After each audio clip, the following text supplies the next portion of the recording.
Hi, I'm Lawrence from Release Hypnosis, and I help people to reclaim their lives back as non-smokers so they can go on to have healthier, happier existences. Thanks for watching my video today. Have you decided that perhaps it's time to become a non-smoker and you're finding it really hard to do? Like many people, you may have tried nicotine replacement patches or Nicobates or even those horrid Champix. And, you're doing all the things you're told that you're supposed to do, and yet you're finding that you really struggle to shake that habit. Now, I'm not going to sit here today and tell you just how bad it is, because you already know that. But even with that knowledge of how bad it is, giving up just feels like it's one of the hardest things you can do. So today, I want to talk to you about that smoking habit and what it is that's preventing you right now from being able to become a non-smoker. And the thing is this, you can logically understand that smoking is bad for you, but even having that understanding is not going to change the behaviour. By the end of this video, you're going to have a better understanding about what it is that you need to do to finally become a non-smoker.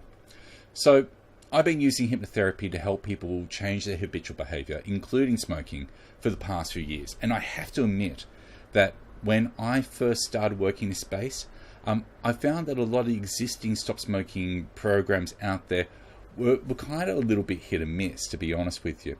And for a while there, I really didn't want to work in that space. I didn't want to really work with smokers. My options were either to not see them at all, or to really throw myself into it and to explore that space completely. And that's what I ended up doing. And where that led me was to, research all the programs that are out there and to find out, what are the good ones, what are the ones that work well, what are the ones that didn't work so well, as well as exploring habitual behaviour overall. And I have to tell you that what I found in that space is actually really fascinating. And it's what I'm going to share with you today. So the thing is this. There is generally only a handful of reasons as to why people maintain their smoking habit. Firstly, you have those people who don't know how to deal with their stress and anxiety. They get uncomfortable thoughts and feelings, and hey, that's being human, isn't it? And they use smoking as a coping mechanism, basically. It allows them to have a break and to be able to feel okay in that moment. You then have those people that perhaps view smoking as being a bit of a treat, a bit of a present for themselves.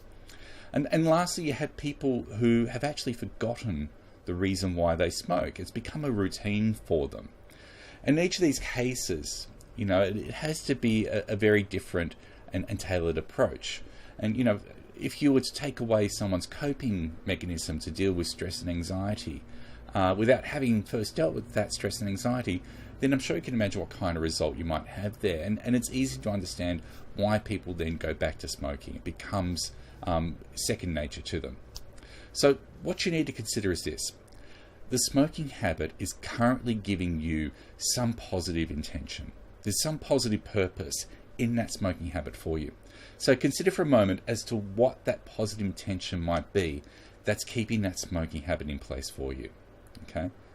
Now, I was seeing someone recently who had gone to one of those, 1 hour, one stop hypnotherapists for stop smoking.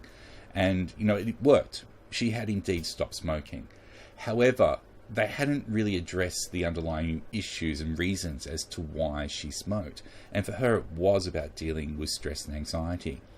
And while she did stop smoking, it meant that the week that followed was literally filled with a crippling anxiety. There were some days where she couldn't actually get out of bed. And, by the time she came in to see me, she had started smoking again. So it's really important to understand the reasons, the positive intention that smoking habit is giving you.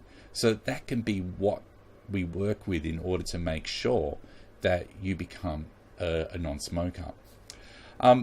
You also want to keep in mind this, I think for a lot of people when they started smoking, it might have been around the time they were 13 and 14. Generally, it was probably, peer group pressure. They were with their friends. It was about looking cool.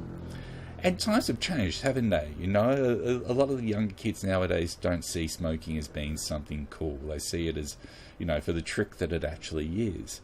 And this, I guess, is referring to those people I spoke to before who perhaps don't actually really remember why they smoke anymore. It's just become a routine for them. So, you know, the research has actually shown that you can't delete or erase your habits. You actually have to learn how to replace those habits. And this is a really important thing also to consider as part of your stop smoking plan. I came up with an acronym that I refer to as my DREAM process, which helps provide a roadmap to making that habitual change. So, you know, for D, there is to discover or determine the reasons behind the habit. You know, what is that positive intention that's keeping that habit in place? The R is to resolve or reframe those reasons, you know, to create a new relationship with that reason or that belief. For E, it's establishing new behaviours. You know, we're not talking about being able to delete or erase the smoking habit. We have to replace it with something. We have to establish a new behaviour. The A stands for assisting in building those internal resources and motivation, and that's where hypnosis is absolutely fantastic. And lastly, is about maintaining momentum. And again, hypnosis is brilliant for that. It really helps people to be able to, you know, see themselves in the future being a healthy, happy non-smoker and being able to embrace life fully. So hopefully this video has helped in some way. Once you've been able to establish the reasons that keep the smoking habit there and work with them directly to make change, as well as implementing new behaviours to replace the old smoking habit, then that old smoking habit will easily begin to drop away. So if you wish to find out more, please check out my website, www.releasehypnosis.com.au, or feel free to call me on 0403 821 807. Otherwise, keep an eye out. I've got another video coming out soon where I'll be talking about some of the myths around smoking. And I'm Lawrence from Release Hypnosis. Thank you for watching. See you soon.